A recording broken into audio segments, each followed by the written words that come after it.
ইহরিস আলা মা ইয়ানফাউকা ওয়াস্তাইন বিল্লাহ। তোমার যেটা ভালো মনে করছো, তোমার জন্য কল্যাণকর, এটা অর্জনের জন্য প্রাণপণে চেষ্টা করো, একেবারে সাধ্যমতো চেষ্টা করো। তোমার জন্য কল্যাণকর যেটা, লেখাপড়া, শিক্ষা, কর্ম, চাকরি বাকরি, দিন দুনিয়ার যেটা তোমার জন্য ভালো মনে করো, এটার জন্য প্রাণপণে চেষ্টা করো। ওয়ালা ওয়াস্তাইন বিল্লাহ, এবং আল্লাহর কাছে সাহায্য চাও, আল্লাহর সাহায্য চাও, চেষ্টা করে যাও। ওয়ালা তাআজাজ, হতাশ হও না, কখনোই মনে করো না আমি পারবো না, অক্ষমতা প্রকাশ করো না, এগিয়ে যাও।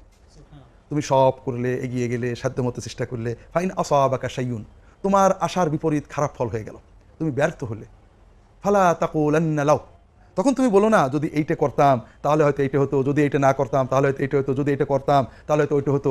খবরদার অতীতকে নিয়ে হতাশ করো না, এখানে তকদির বিশ্বাস। তুমি কি বলবে? ফাইন্না লাওয়ান তাফতাহু আবওয়াব আশ-শাইতান, তুমি যখনই অতীতকে নিয়ে হতাশা বোধ করবে, আফসোস করবে, এইটা করলে হয়তো এইটা হতো, ওইটা করলাম বলে বোধহয় এই ফলটা হলো, আহা যদি ওইটা না করতাম তাহলে হয়তো এটা হতো না, এটা শুধু শয়তানের দরজা খুলে দেবে, শয়তান তোমার হৃদয় দখল করে নেবে, ওই আফসোস করতে করতে বাকি জীবন